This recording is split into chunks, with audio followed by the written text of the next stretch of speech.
online, which you know, which we love, because even though there may not be very many people here, There could be.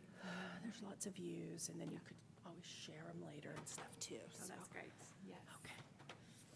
Well, got a couple of minutes, and Okay. then I'll do it well. Okay, sounds good. Thank you, Renee.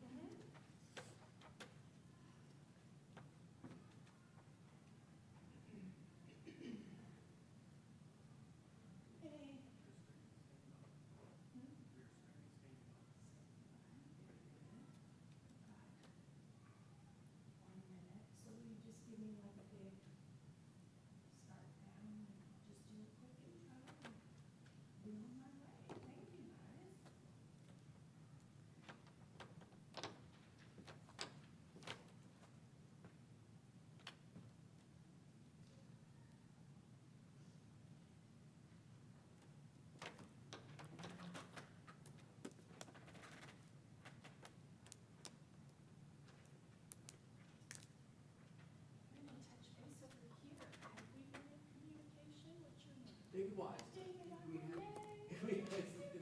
like, boy, have we been in Yeah. A few times. One or too much communication. Nice to meet you.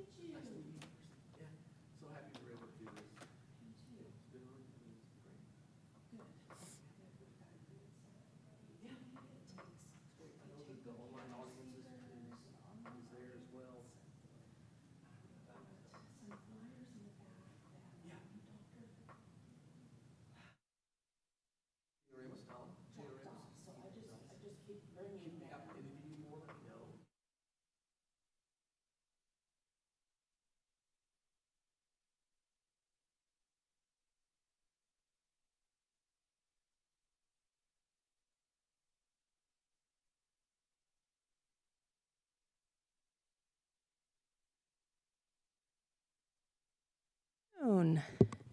Hello, there we are. Hello, thank you for joining us today. My name is Renee, and I welcome you to the library this afternoon. I'd also like to welcome those of you who are watching via live stream as well. If you would please note the feedback forms in the chairs and on the back table, and take a moment to share your thoughts on our programming. Your feedback does help us plan future events. Today's talk is part of a medical topic series in 2025 the library is proud to offer with UAMS Family Medicine and College of Medicine. This series will feature doctors, social workers, nurses, and other medical professionals presenting valuable information on a variety of health issues. We have a flyer on the back table listing out all the programs for the rest of the year. The next program is on Friday, June 13th. It will be about PTSD, post-traumatic stress disorder. Our topic today is asthma, a chronic condition that affects the airways in the lungs. It's my pleasure to introduce our speaker, Dr. Janelle Hudson. Dr. Hudson is an associate professor in the College of Pharmacy at University of Arkansas for Medical Sciences, Northwest Regional Campus. She's involved in research related to diabetes, self-management, education and support, medication adherence, and health disparities. She's a Fayetteville native and proud graduate of the University of Arkansas. Thank you for being here, Dr. Hudson. Take it away. Yes. Well, I want to thank the library for having me today. I want to thank our in-person audience as well as thank those that are online who are joining us today. Just a little bit about me kind of before we start. I am a Fayetteville native, like she said, from Northwest Arkansas.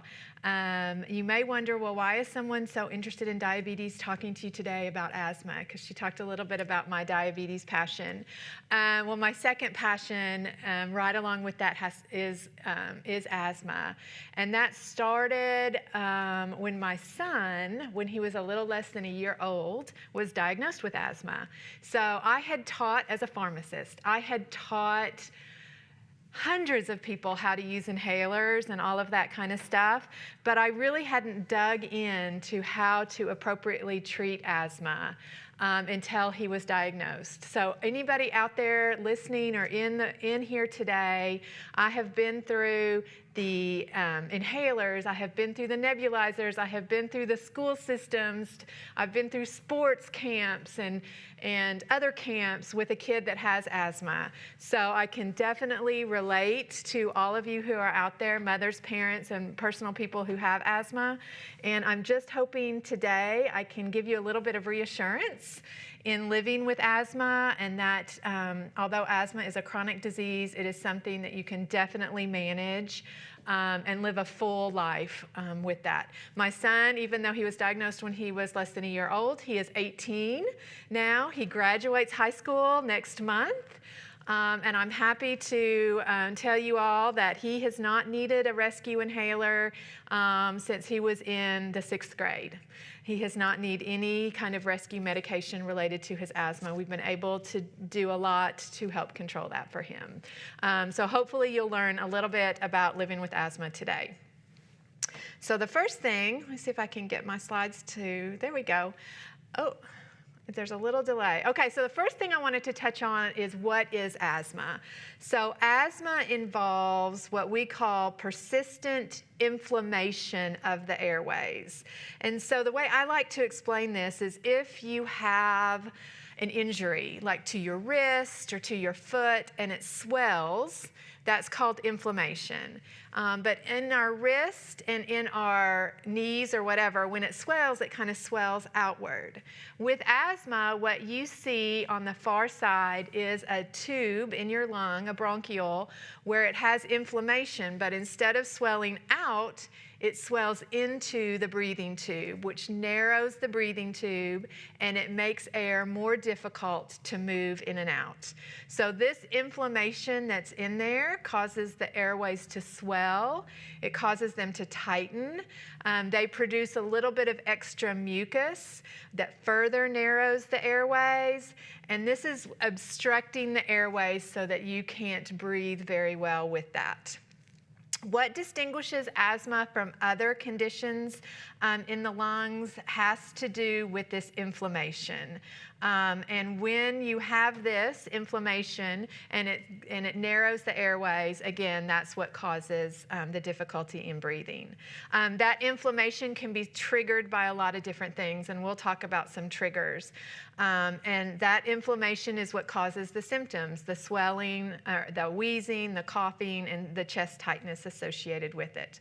So while there's no cure for asthma, there are medications that we can use that will help lessen the swelling within those airways, and also by avoiding the triggers that decreases the opportunity for that swelling to occur.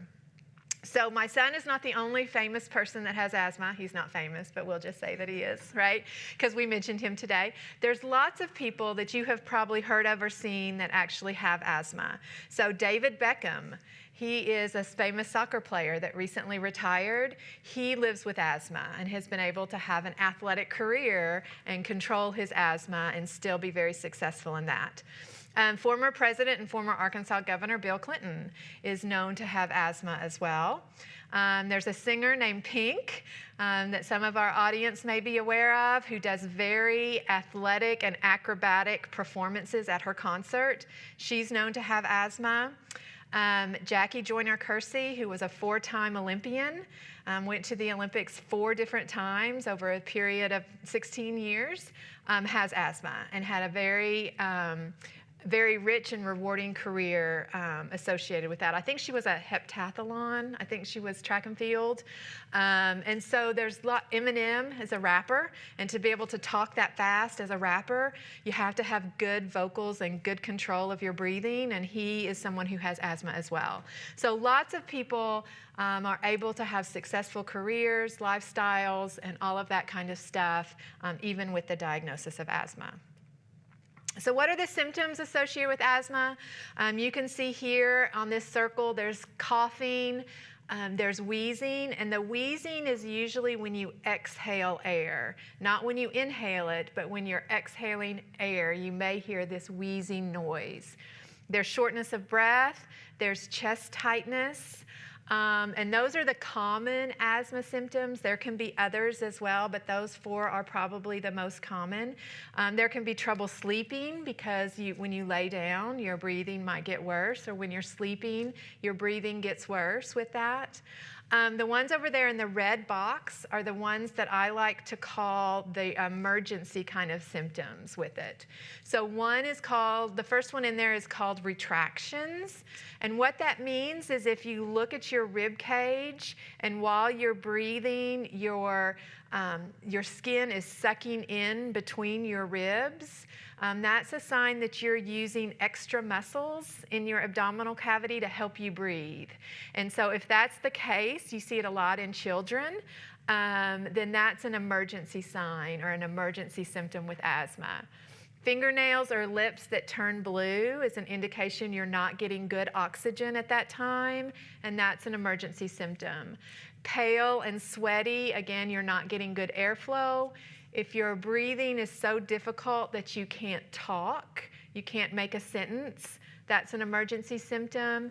Very rapid breathing is one as well. And then the last one is anxiety. If you just have this overwhelming fear or feeling of doom with your breathing at that moment, that's also an emergency sign. And those are when you would want to go and seek emergency help right away. If you have these other signs, the coughing, wheezing, tonsillitis, and shortness of breath, we hope that you can treat those at home and be able to stay home with that. But if not, those would also necessitate a physician visit. All right, so how is asthma diagnosed? Asthma is diagnosed, of course, by a physician or a medical professional. There are some questions that they'll probably ask you, and I put an example of one up on the screen today. This is called the asthma control test. It really just talks about the last month, whether or not you've missed time at work, at school, or at home, if you've had shortness of breath, if you've had symptoms of asthma, if you've had to use your rescue inhaler, and how you would rate how you feel your asthma is controlled. So this test is often used after you're diagnosed with asthma to kind of see how your therapy is working for you. The higher the score, the better on this one. The lower the score, the worse your asthma is controlled right now with that. So how we use this asthma control test in clinic is when you come in for your clinic visit related to your asthma, we'll have you answer these questions, and then in those areas where you seem to be having some difficulty, we may focus on those a little bit more to try and understand what we can do to help you in that area. So not so much used for diagnosis, but used a lot to help monitor people that have asthma. A lot of times for diagnosis, we send for what are called pulmonary function tests. And pulmonary function tests measure how well you're moving air in and out. So a lot of times they'll put you in that sealed room where you see that gentleman sitting right there. They have an apparatus set up in that room, and they'll plug your nose and they'll tell you to blow out all your air at once and then to keep blowing. So anyone that's had one of these will recognize the terminology when I go blow, blow, blow, blow, blow, blow, blow, blow, blow, blow, blow, because you think you've blown out everything you can in your lungs, but there's probably just a little bit left in there to continue. And then they'll say, okay, breathe in, and you take another deep breath in. And the whole time the machine is measuring the volume of air that you are moving in and out, and then they compare that to what they would consider a standard for your age, your sex, and your height for that. So there's an example of a person that's sitting in a room. The one next to it is a person that's not in a room, and they're just doing it connected to the computer. And either one of those can be done to help you diagnose asthma. So once you have the diagnosis of asthma, I think it's really important for everyone to recognize their own triggers. What triggers their breathing to get worse? And everyone is going to be different with this. There is no common one trigger that everybody is going to have for their asthma. There are some common ones here that a lot of people do have, so we're going to kind of talk about these. A big one is tobacco smoke, or really any kind of smoke. It can be from tobacco, it can be from burning wood outside.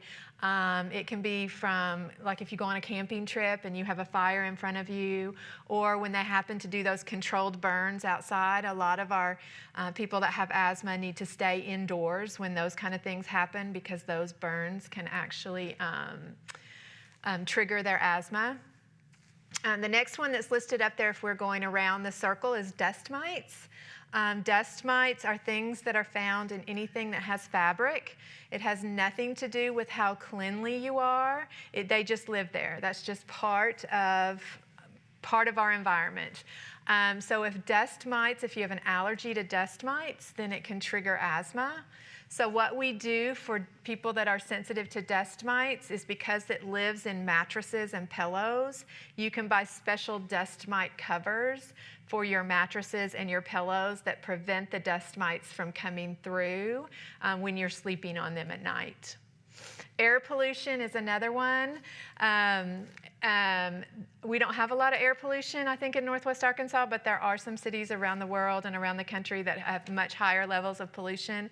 And in those areas, sometimes you'll see more people diagnosed with asthma. Cockroaches is another one. So it's not the cockroach itself, it's some kind of dropping that they leave in the environment that they live in. So we recommend that you put all your food away. You don't have open containers of food that might attract them. If you see them, you get an exterminator to come out and help rid your home of those, because their droppings can trigger asthma. Anything with fur and feathers, right? So birds, dogs, cats, the dander that's associated with those. If you have an allergy, they can trigger asthma. It's a hard discussion to have with people that have pets on whether or not they can keep their pet or not. I've only had one situation where we have actually had to have someone get rid of their pet, and it was because they would have such a severe asthma attack that it would put them in the hospital with that. And we did all kinds of testing, and it was pet dander that actually was their trigger for that. And so they did have to rehome their pet with a family member. Mold is another common one. You can see mold in bathrooms, under sinks. So if you have visible evidence of mold, then we recommend that you treat that and get rid of that. But cleaning supplies is another one. You know, those things we'd use to clean mold with, right?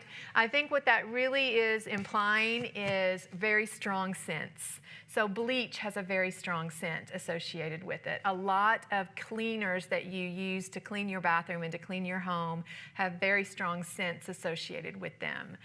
So it would be the same for perfumes or candles or anything like that. If that's a trigger for you, then we need to figure out another way for you to clean your home.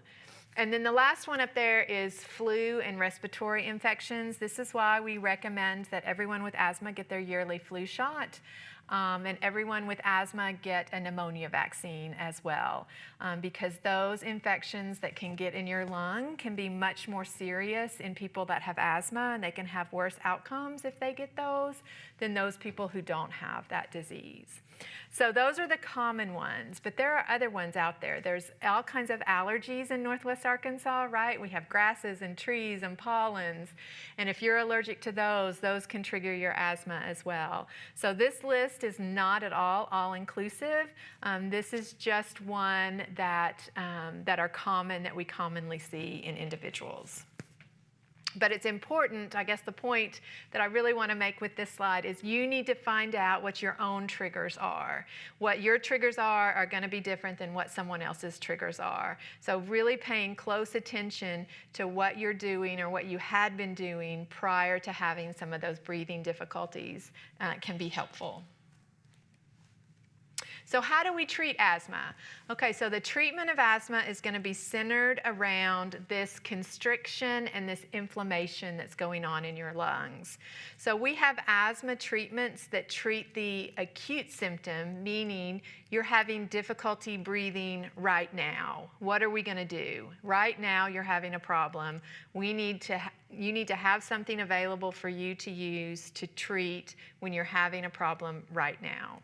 The other one is about medications that prevent asthma symptoms. So they help control that swelling. They keep that swelling down. They keep that swelling away so that if you are exposed to one of your triggers, hopefully it won't trigger that inflammation to occur in your lungs. So there's various types of medications. They're inhaled medications that we use so that they'll go directly into your lungs. There are ones that we call bronchodilators. What those mean is it just makes your bronchioles get bigger so that more air can move in and out of those. But those bronchodilators don't do anything for the swelling that's in there. So once they wear off, your lungs kind of go right back to that swelling that they may have had. So because of that, we also recommend inhaled steroids. So inhaled steroids are the medicines that control the swelling. They're the ones that you take in every day. You use them whether you're having symptoms or not a lot of the times. And it helps to keep that swelling down. It also helps those bronchodilators work better when you need them. And it helps so that hopefully when you're exposed to a trigger, you might not get the swelling that you usually would if you weren't on them. So I want to take this opportunity to talk a little bit about steroids because there is some public concerns, I know, about the use of steroids in patients. And because this medication is delivered as an inhaler, it goes just into your lungs, and that's kind of where it stays, you don't get the effects all over your body that steroids can cause.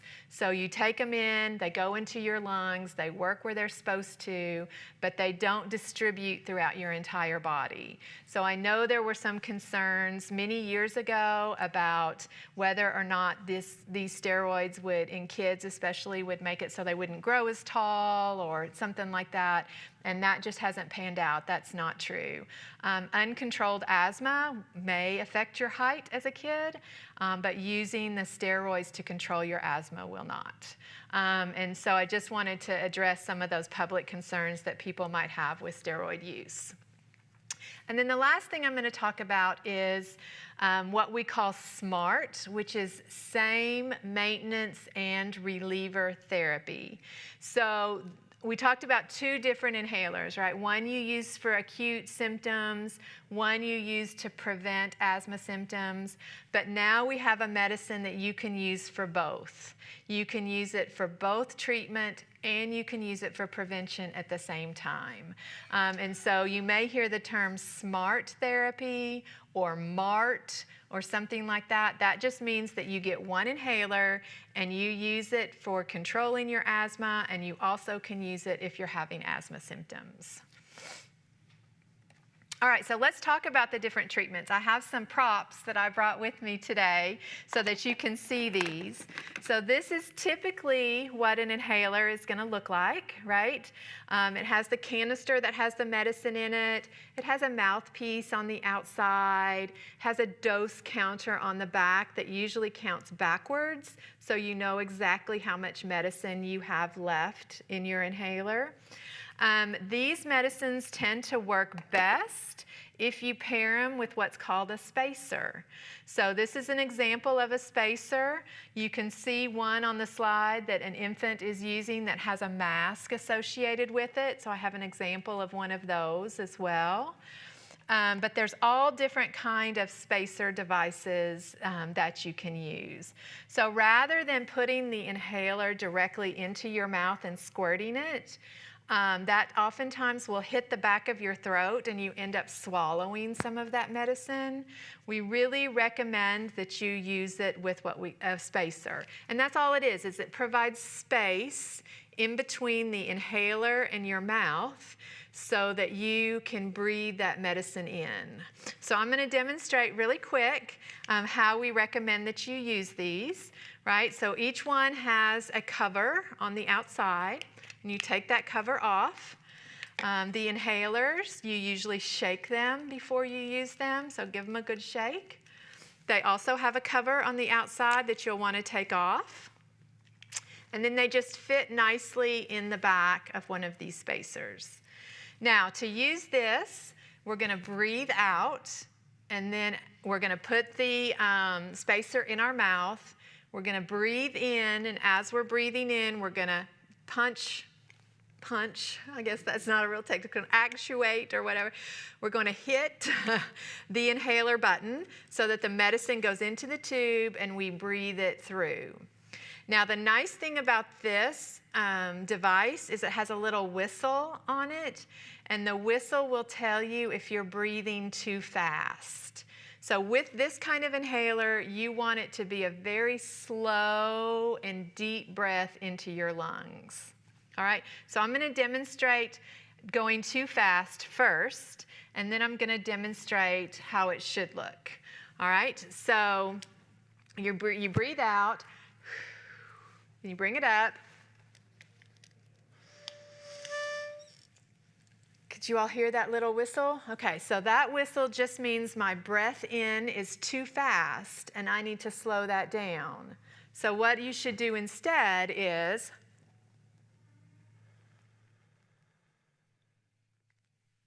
like that, a very slow and deep breath. Now, if you have children, it's really hard to have them do this. So what we have instead is the mask, that you take the mask, you put it up. I don't know if y'all can see it up against my hand, but it's collapsible. The mask is collapsible for a reason. It's squishy. So when you put it up against their face, you want to push on it so it collapses and kind of seals around their mouth. And then they just breathe in and out. I mean, it's very hard to look at that little baby. It's really hard to instruct that little baby, right, to take a deep breath in. So with young kids, usually under the age of 5, you just use this, and they just kind of breathe that medicine in and out, but making sure you have a good seal on the outside associated with that. With adults, we do use one of these, and we recommend the one with the whistle so it can let you know if you're breathing in too quickly with that. So that's a typical kind of inhaler. We also have what we call dry powder inhalers, and that sounds a little scary, right? That you're breathing in a dry powder. But actually, they have found that these dry powders go into your lungs really well. So they work a little bit different. To get the powder in, you need a rapid breath. You need to get the powder into your lungs, and by that you have to really fast and really quick. So just the opposite of what this one looks like. So if it's a dry powder one, this is an example of one. A brand name would be Advair. You want to hold it like a hamburger or like a sandwich, like this. And then the cover comes off, exposing the mouthpiece. It should be a little lever on the side that you push back it activates the powder. And then when you put it up to your lips, it's a rapid breath in. So I'm going to show you the example of that. Really fast and rapid. All right, so 2 different techniques depending upon which type of inhaler that you're using. If you're using an inhaler that looks like this, it's a very slow, deep breath. If you're using a dry powder inhaler like this, it's a very fast breath with that. All right, so those are the different kinds of inhalers. The machine in the middle is called a nebulizer, and that's where you can put liquid medicine into this little capsule thing that's attached to the mask. And that machine then turns that liquid into a vapor, and you just put the mask on and you can breathe in and out. So we do recommend nebulizers in people who we don't think can use these kind of inhalers correctly. But the majority of people, you can see on that picture, even little babies with some help, can use these meter dose inhalers with that.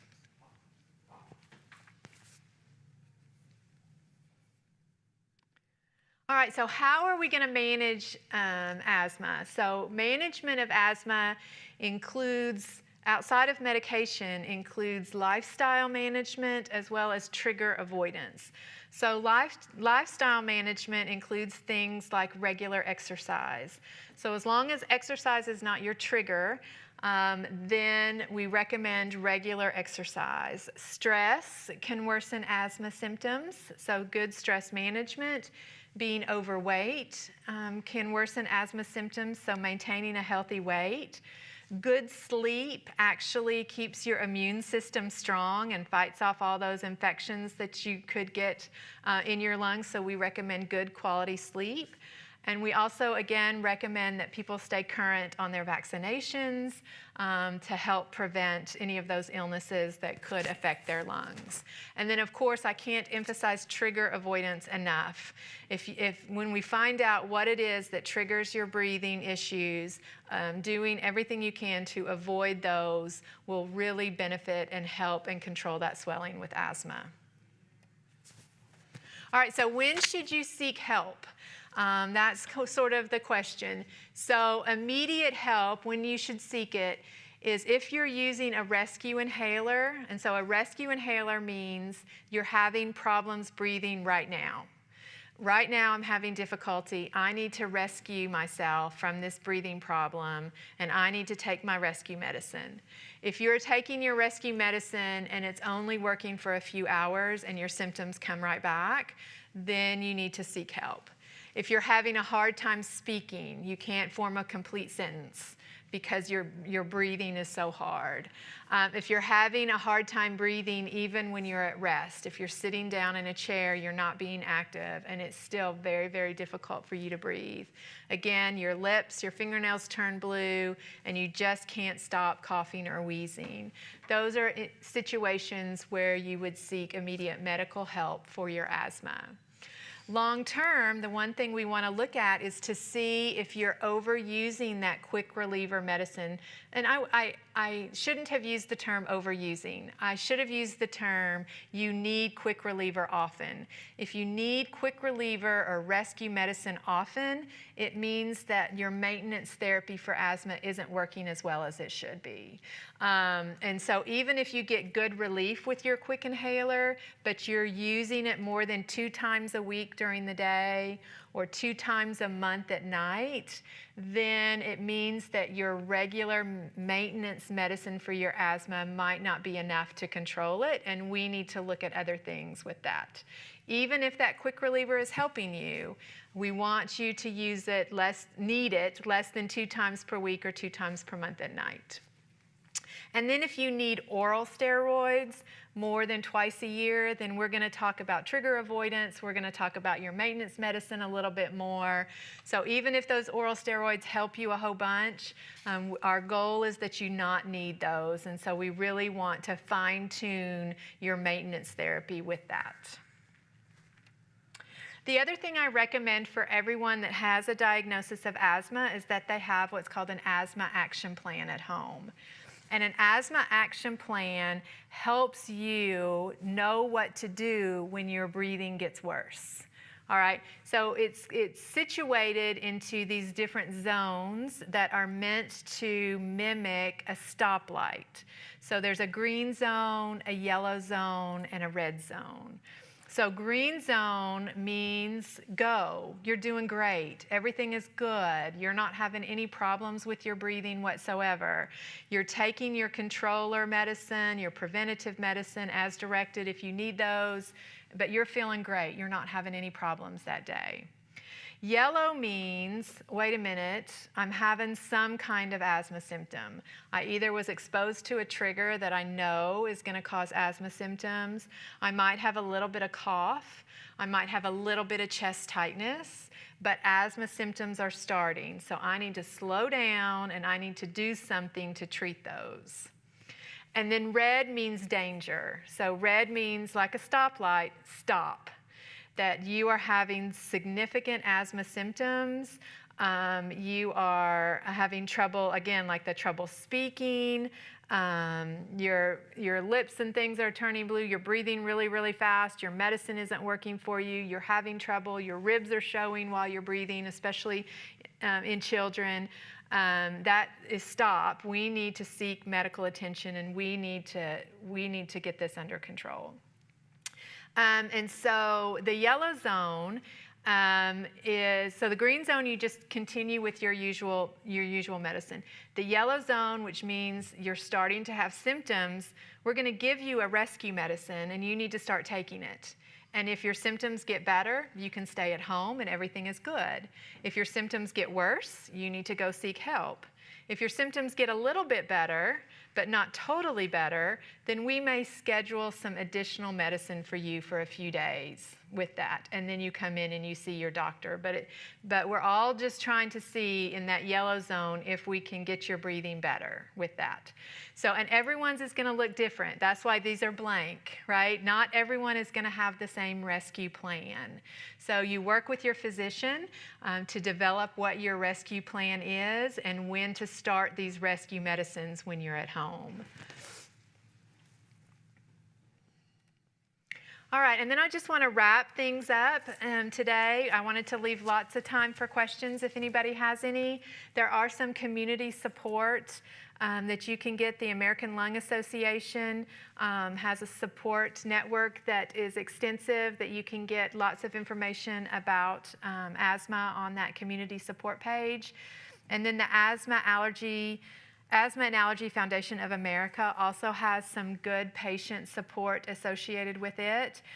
Lots of good information on both of these different websites for information regarding not just asthma, but other respiratory diseases as well. So with that, that kind of concludes the information that I wanted to present to you today.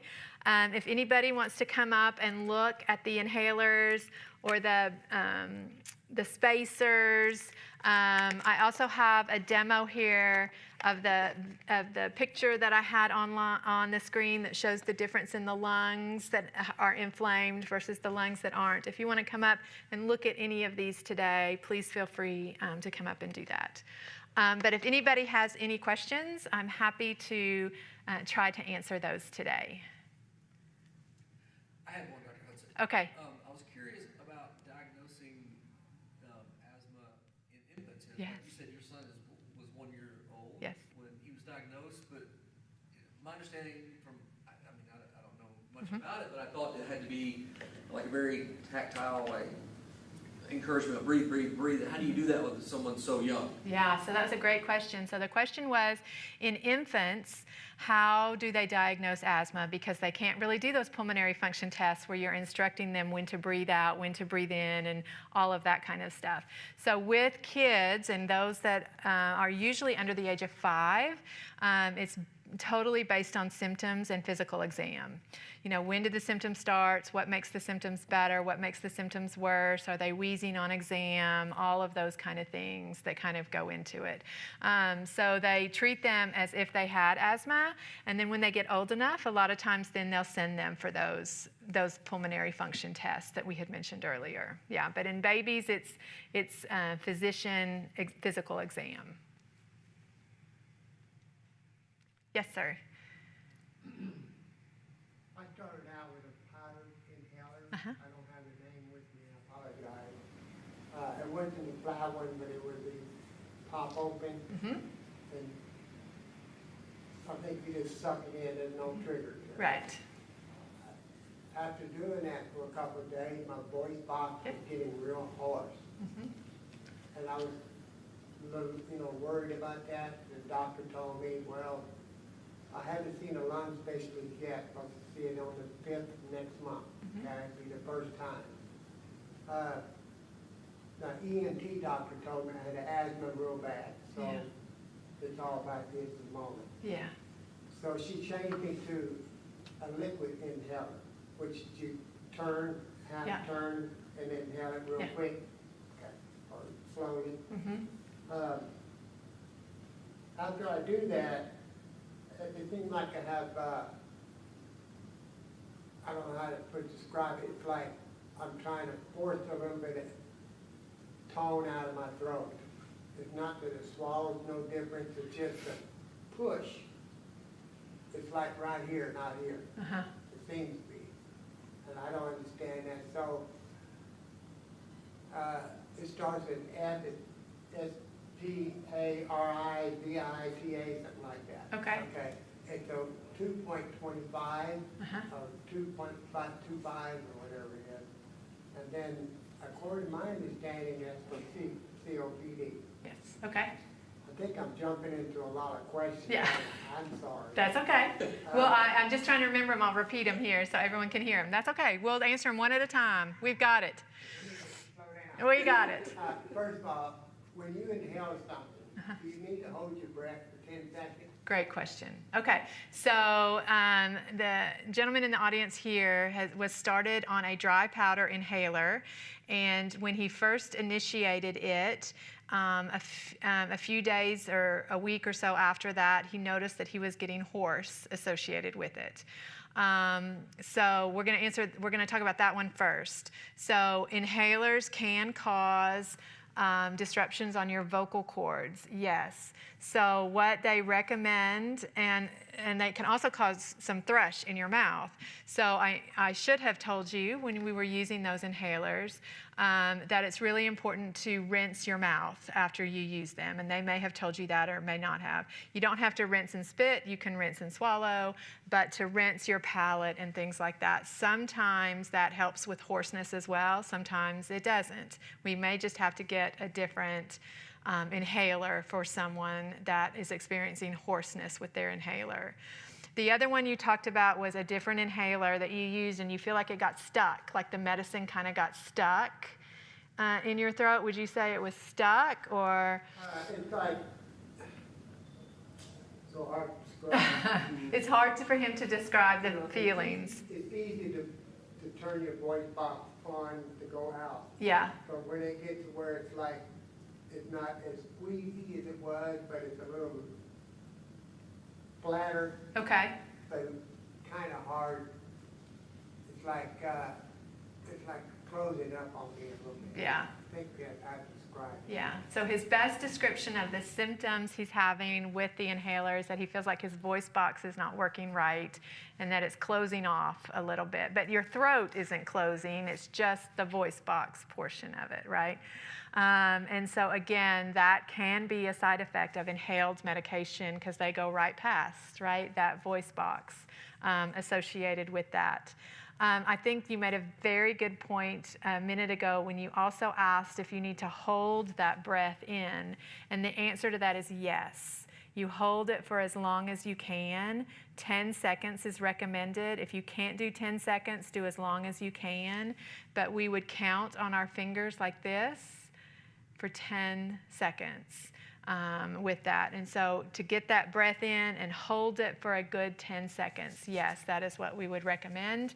And then washing and rinsing your mouth, especially if it's a steroid inhaler. You also mentioned that they changed you to another inhaler that you think is more COPD, which is another respiratory disease focused inhaler. And there are some inhalers that work for both conditions. There are some that work for both asthma and for COPD. Then there's some just for COPD as well. Yeah, it's okay. The question was, it was a 2.25, which it described me. Uh-huh. And I did a research, and it's for COPD. It's for once a day. Okay. Two draws within a minute apart. Uh-huh. I should be taking a 1.25. For asthma. For asthma. Okay. and I still have the 2.25. Yeah. I don't do it every day because I don't really have that much triggers, Okay. at least at the moment. So I'm kind of worried about even using it. Okay. So to clarify the question, it was that he looked at the dose, and there's one dose that you use for asthma and one dose that you use for COPD. And there were some concerns that we were prescribed the dose for COPD versus the dose for asthma. And so I think you also mentioned to me that you go and see the lung specialist soon. And so hopefully there can be some clarification on whether or not what's happening in your lungs is asthma or whether or not it's COPD. Hopefully they'll be able to distinguish it. And I'll be honest with you, we have some people that have both asthma and COPD with that. And so I would still go ahead and use that medication because it's approved for use in asthma and it's approved for use in COPD. So I would just kind of keep on it. Sometimes medicines for breathing disorders don't make us feel better right away at all. But what they're doing is they're preventing damage down the road. So if we stop using them, then sometimes our lungs undergo damage that we can't correct, even if that medicine doesn't make us feel better right away with that. Yes. So a lot of times in asthma, some of the medicine that we use to control it doesn't necessarily make us feel better right away, but it is preventing damage down the road. And that's why we stay on it. And so until you see that specialist that you're going to go see, my advice to you would be to stay on that one to see if, in case it is one of those that's preventing that damage down the road, even if it doesn't make you feel better right away. So the powder inhaler, they caused a problem in my voice. And it took me off of it, which is why, is that right? Yes, Okay. yes, the powder inhalers do cause voice box issues, more so than the other ones. Is that a temporarily, or would that be a long-term more effect? Um, Keep using it. It could be both. He asked if it was a temporary effect or if it was a long-term effect. Is it dangerous if you don't stop? Is it dangerous to your voice box? Yeah. No, it's just hoarseness, and it will go away when you stop the inhaler. Yeah. Okay. Well, I'm going to get to the question.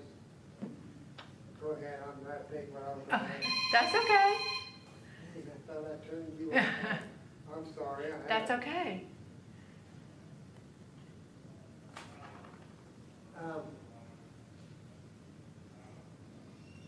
That's a good question about COPD. I quit 25 years ago. Mm-hmm. I get on treadmill for 20 minutes on a fast walk, roughly 20 minutes more. I work every day, I'm very active, exercise. I don't see any complications on my breathing. I mean, going upstairs, it got a little hard, and I ain't used to that, but anyway. Because I'm not in perfect shape, I mean, I need to jog some, but the question I want to ask is coughing. Coughing, yes. It comes and goes, Yep. it does increase, and when I sleep at night, I wake up off and on. And I don't know if that's from the asthma or it's from my dog, so it's questionable. Sure. I'm gonna get a pillow cover, see if Yeah. that helps. Yeah. I do wash it, clean my bed pretty frequently. I do have a cloth recliner, and I got some carpet in my house, and I'm gonna eliminate that because it does my. But the coughing is the only issue I really have. Yeah. So is that a good sign? I mean, early age, or is it can get worse? So the question is for our online audience. We're talking about different triggers and some things this gentleman is going to do in his home to help eliminate some of the triggers that he may or may not have until we find out if you have asthma or you have COPD. So COPD can show up even after you've stopped smoking for several years. So I applaud you for going to the pulmonary specialist to kind of figure out which avenue, because there are different treatments related to that. And so your main symptom is cough. So cough can either be asthma or it can be COPD. It could be either one associated with that. So I can't tell you if you cough, you're more likely to have one versus the other with that. So those lung studies that they likely will do will help answer those kind of questions. So the 2.25 inhaler liquid one that you twist, do that. On that inhaler that you use, that you twist at the bottom, does a vapor come out of it, or do you breathe it in? It's a vapor? Vapor. That's a vapor. Okay, yeah. I think, I'm trying to remember, I think they do that and then a minute apart. Yes, yeah, Hold my breath. yeah. So he's talking about with that inhaler that it's there's some really fancy new inhalers that are out there that actually can make a vapor in the inhaler.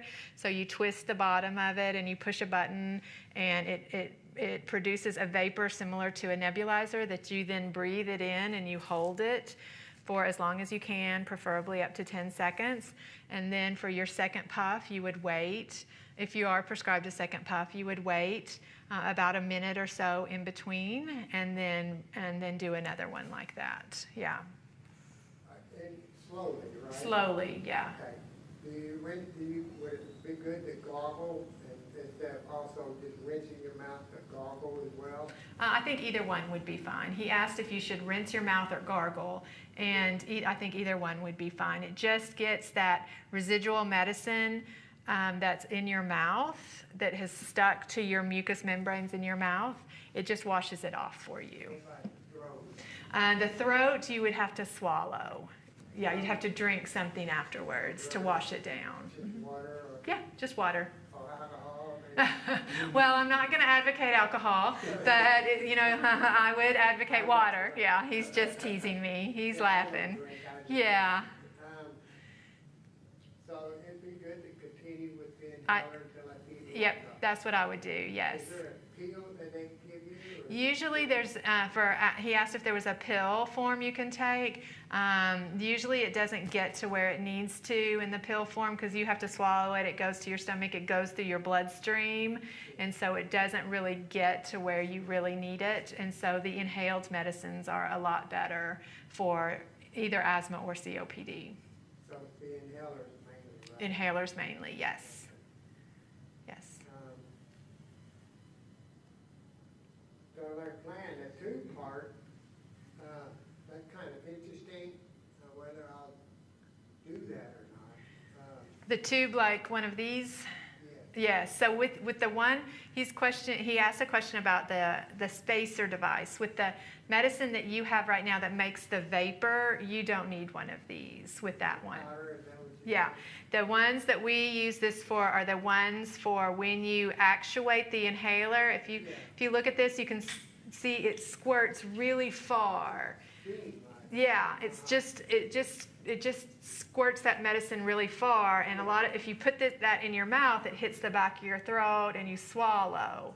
So by putting it in here and just providing a little bit of space, it's not going to hit the back of your throat. Yeah. Okay, I'm worried about lung doctors, especially because I don't know whether yahoos or what. Sure. I don't mean to be judgmental, but I haven't seen this Dr. Mosley. Uh-huh. Have you seen it, Dr. Mosley? Okay.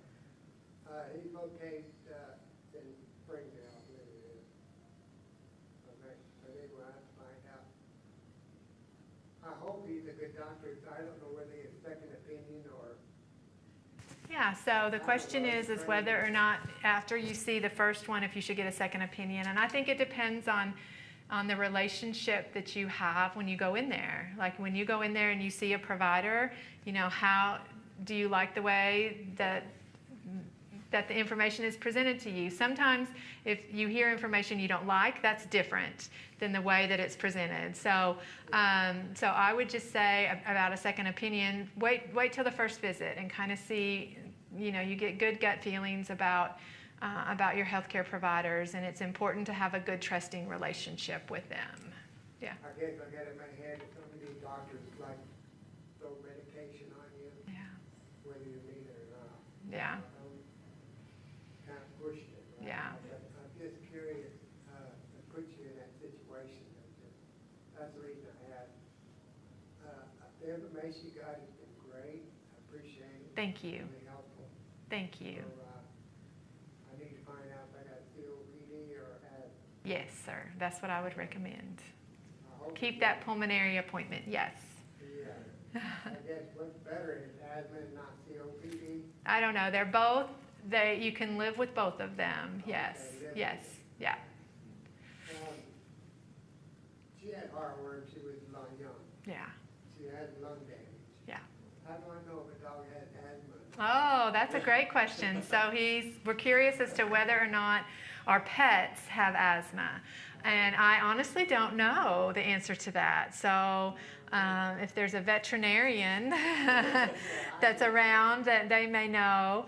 I do know something very interesting that I saw is that I think they can diagnose some breathing disorders in pets, because I did see someone who created it's a plastic box, like a tub that has a lid on it. And they had to put because it's hard to give an animal an inhaler, right? So they put their pet in the plastic box, they put the lid on it, and there was a little hole that was cut out that they then used one of these nebulizer medicines that made the vapor, and took the tube from the nebulizer, put it into the box and where their pet was, and just left their pet in there while the nebulizer ran, and they just breathed in that air in that box. So there are those kind of situations that people have thought of, which makes me think that there must be some animals out there that have some kind of respiratory issues. I just don't know what the signs of that would look like, but yeah. Now he's kind of a big one to put into a box with that, but I'm sure that with the help of your vet, we could figure out some way to get that medicine in there if they need it. I live in the country, the pollen was pretty bad. Yeah. And it didn't seem to bother me. Uh-huh. I have to cough occasionally, but Yeah. rarely. I live on a dirt road, Mhm. right at the end of the pavement, about 2 blocks away, and then it's a straight shot. And them yahoos gotta come through there fast. Yeah. Anyway, Yeah. it's dirt up and dust. Yeah. So, it's dust. Dust can be a trigger too. He's asking about the pollen and the dust that's in the air as triggers for asthma, and they are. If someone has pollen, that's a trigger for their asthma, and it's this time of year when our cars turn yellow and it's just so thick and it's so heavy. There's a couple things that we would recommend. One is that they shower at night before they go to bed, so that they don't bring into their bedding all of that pollen that may be on their body. So making sure that is washed off before you actually lay down and you go to bed. Keeping your car windows up, keeping your home windows down is really helpful during these high allergy kind of seasons. Wearing a mask sometimes when you're outdoors might be helpful as well. The dirt that comes up from the dirt road, yes, that might be a trigger for you as well. So a mask being outside. When you see that yahoo coming down the street really fast, then head for the inside until the dust settles just a little bit. That can be a hard one to manage when you're not really in control of how fast they drive on that road, though. You know the blue masks that had over your mouth when the COVID had? Are those okay to use Yeah. to mow the lawn and that? Yes. Work okay? Yeah, so he asked about the masks that we used during COVID. There's some blue ones, there's some white ones. You can get the surgical masks at different pharmacies, but also at home supply stores. They'll sell those what we call N95 respirator masks that are a little bit tighter for people that need to prevent fumes from coming in, like painters and stuff like that. And those you can use as well to help when you mow your grass. Especially, if grass is a big trigger, we would recommend that someone else mow your grass for you. But just to protect yourself while you're waiting to kind of determine what your triggers are, yeah, you can wear a mask with that. I don't want to take up more of your time. If it asthma, I mean, I have the pollen or dust or whatever gets in the eye, can it interrupt trigger your lungs? Yeah, so he's asking if the pollen and the dust, if it gets into your eyes, if it can trigger it. Yes, it can.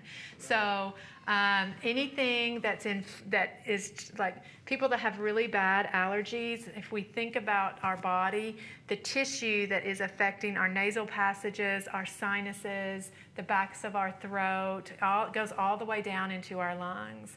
So if you're having allergy symptoms in your nasal passages, in your sinuses, up here in your face area, that tissue can you're going to have swelling continuing on down into your lungs. So it's super important in those that have allergies that your allergies be controlled. If you don't control your allergies, it's very, very difficult to control your asthma with that. If it gets in your eyes, Yeah. in your eyes, Mm-hmm. and your eyes itch, can that trigger your lungs? If you have itchy eyes, yes, because if it's getting in your eyes, it's probably getting in your nose and in your mouth and everywhere else too. But you could just get some saline drops and rinse your eyes a couple times a day during allergy season to help with that. I'm just saying, can it soak in and get into your lungs? Through your eyes? Probably, yeah, that's a good question. He's asking if things can soak in through your eyes and get into your lungs, and that one I'm not as clear on. My advice would be that if you're getting it, since they're so close to each other in proximity, if you're getting stuff in your eyes, likely you're breathing it in through your nose as well. Yeah.